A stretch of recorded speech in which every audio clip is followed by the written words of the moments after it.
Lights जर light आधीच्या काळामध्ये असं होतं की इथं लाईट्स बिलकुल नव्हत्या, लोक मशाली लावून आत घ्यायचे.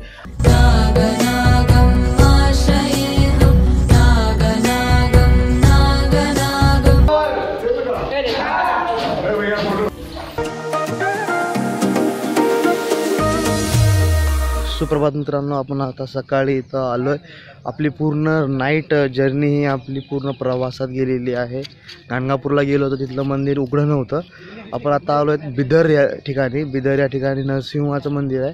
त्या मंदिराच्या पाया पडायला आपण इकडं आलोय, कारण की आपली जर्नी हळूहळू शेवटाकडे पोहोचत आहे. शेवटून 2 नंबरचं गाव आपलं हे बिदर आहे.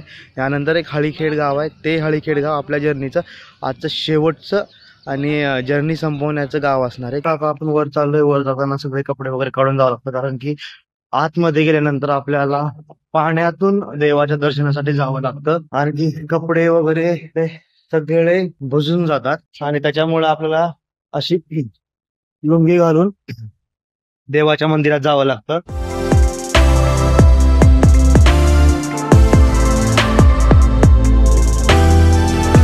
वेळ असल्यामुळे इथं गर्दी नाहीये, काहीच नाहीये. आज मला इथून एकटं जाण्याची संधी भेटते. मी एकटा इथून जातोय आणि तुम्हाला ह्या व्लॉग मध्ये हे व्हिडिओ खूपच स्पेशल असणार आहे, कारण की एवढं क्लिअर पद्धतशीर कुणी आतापर्यंत सांगितलं नसेल. नाहीतर लोकांची हमेशा गर्दी असते, गोंधळ असते, गडबड असते, पण तुम्ही इथं पद्धतशीर बघू शकता. पाईप्स, लाईट्स आणि स्पीकरची सोय केलेली आहे. तुम्ही बघू शकता लोक कसे येत आहेत समोरून. झरणी नरसिंह मंदिराबद्दल एक आख्यायिका आहे, ज्यामध्ये उल्लेख आहे की पराक्रमी भगवान नरसिंहाने प्रथम हिरण्यकश्यपाचा वध केला आणि नंतर भगवान शिवाच्या एका कट्टर भक्त असलेल्या जलासुराचा वध केला. भगवान नरसिंहाने मारल्यानंतर जलासुर राक्षस पाण्यात रूपांतरित झाला आणि भगवंताच्या पायाखालून वाहू लागला. आणि आजही भगवंताच्या पायाखालून पाणी वाहतच राहते. भगवंतापर्यंत पोहोचण्यासाठी आपल्याला 300 फूट लांबीच्या गुहेतून जावे लागते, ज्यामध्ये आपल्याला 4 फूट खोल पाण्यातून चलत जावे लागते.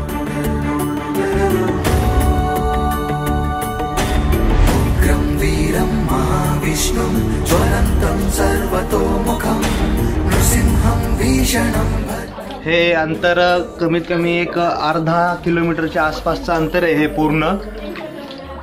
हळूहळू थोडं पुढे गेले तर थोडीशी पाण्याची पातळी थोडीशी वाढली आहे इथं. आता आपलं डेस्टिनेशन जवळ आले. तुम्ही बघू शकता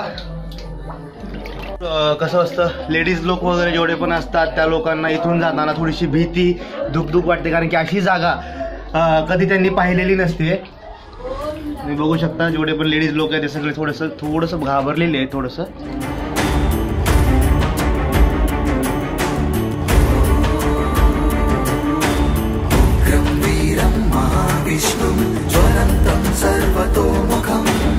थोडंसं धरतो मी या स्टँडला. थोडंसं मला चालून पण माझे बॅलन्स थोडासा अवघड झाला आहे. आता आपण इथे थोडीशी पूजा करूयात, थांबूयात आणि त्यानंतर पूजेनंतर आपण इथून बाहेर जाऊयात. इथं थोडंसं अभिषेक करूयात. तुम्ही बघू शकता ही पूर्ण जागा कशा प्रकारे बनवलेली आहे. हे आपल्या आजच्या पूर्ण ट्रिपमधलं सगळ्यात खास मंदिर होतं हे आजचं.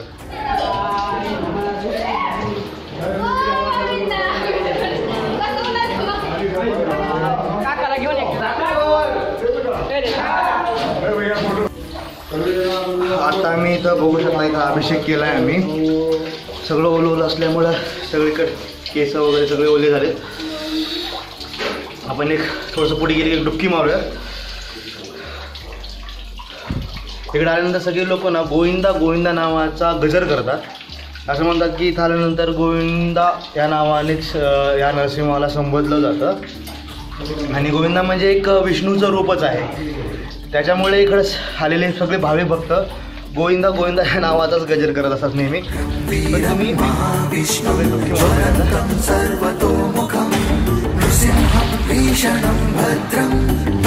तुम्ही बघू शकता. आता तुम्ही बघू शकता की आपण आता पुढे जातोय. अशी जागा तुम्ही याआधी कुठंच पाहिली नसेल आणि कुठेही नसेल, पण ही मला वाटते की भारतातली एकमेव जागा आहे की जिथं आपल्याला एका गुफेतून पाण्याच्या आत चलत जावं लागतं. असं ठिकाण तुम्हाला इथं येऊन एकदा भेट दिली पाहिजे.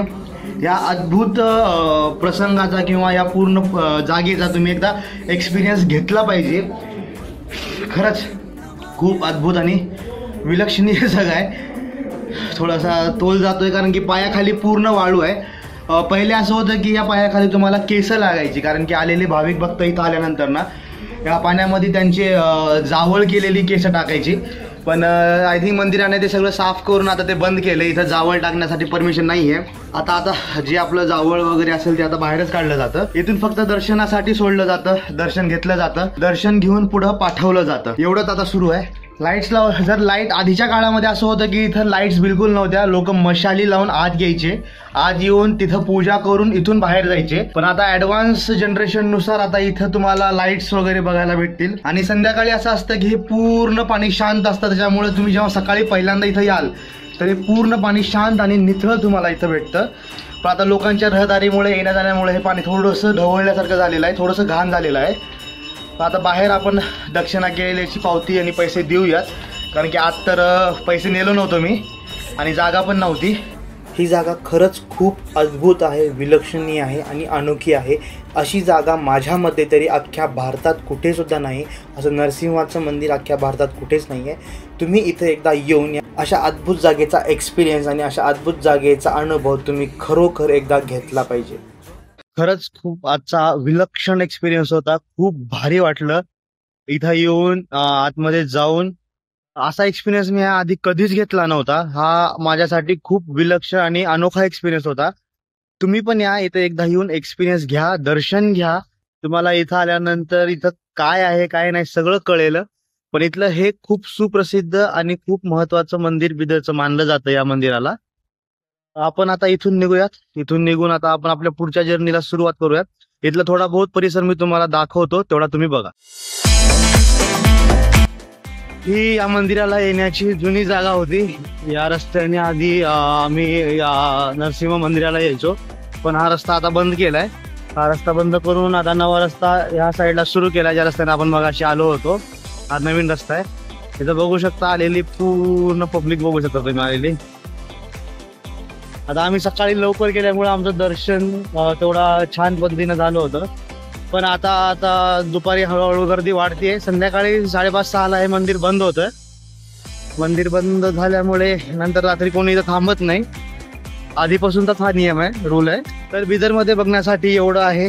गुरुद्वारा पण आहे, पण आम्हाला ते शक्य होणार नाही, कारण की आता आम्हाला लवकरात लवकर लातूरला जायचे. आणखीन आमचं एक देवस्थान राहिलंय सिमी नागनाथ, ते कंप्लीट करून आम्हाला जायचे डायरेक्ट आम्हाला लातूरला.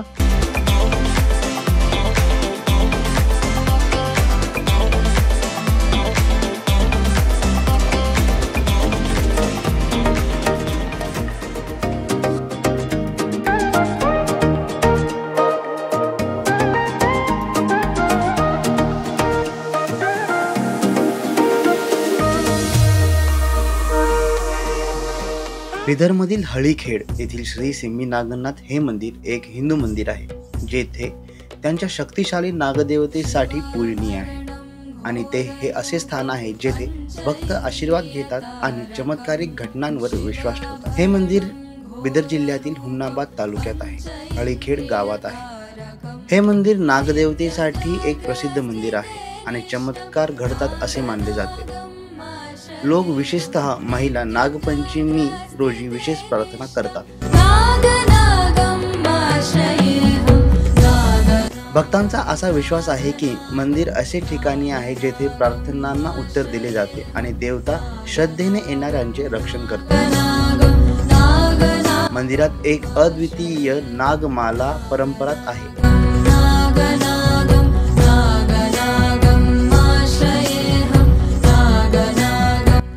हे मंदिर सर्पदोष कमी करण्यासाठी भूमिका बजावतो आणि त्यामुळे पीडितांना आराम मिळते असे मानले जाते.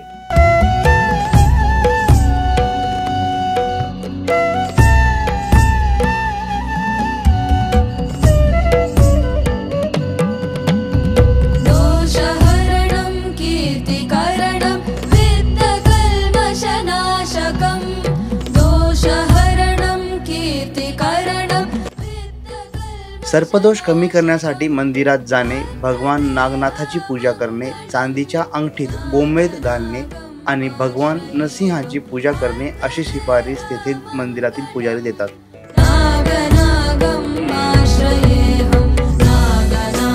मंदिरात व्हीलचेअरने जाण्यासाठी पार्किंग आहे आणि कपड्यांचे पुनर्वापन करण्यासाठी सुविधा आहे. हे मंदिर त्यांच्या शांत वातावरणासाठी ओळखले जाते आणि भक्तांना मनशांती मिळवून देण्यासाठी ठिकाण मानले जाते.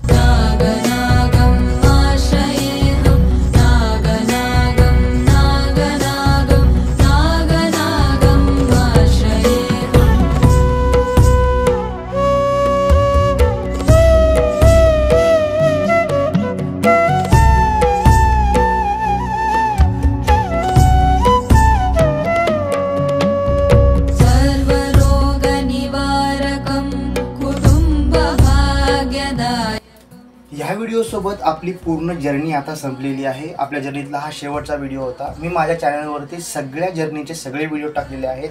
तुम्ही जाऊन ते प्रत्येक व्हिडिओ बघा, सगळे व्हिडिओ बघा, लाईक करा, कमेंट करा आणि सगळ्या व्हिडिओमध्ये तुम्हाला काही विचारायचं असेल तर तुम्ही मला कमेंट बॉक्समध्ये विचारू शकता.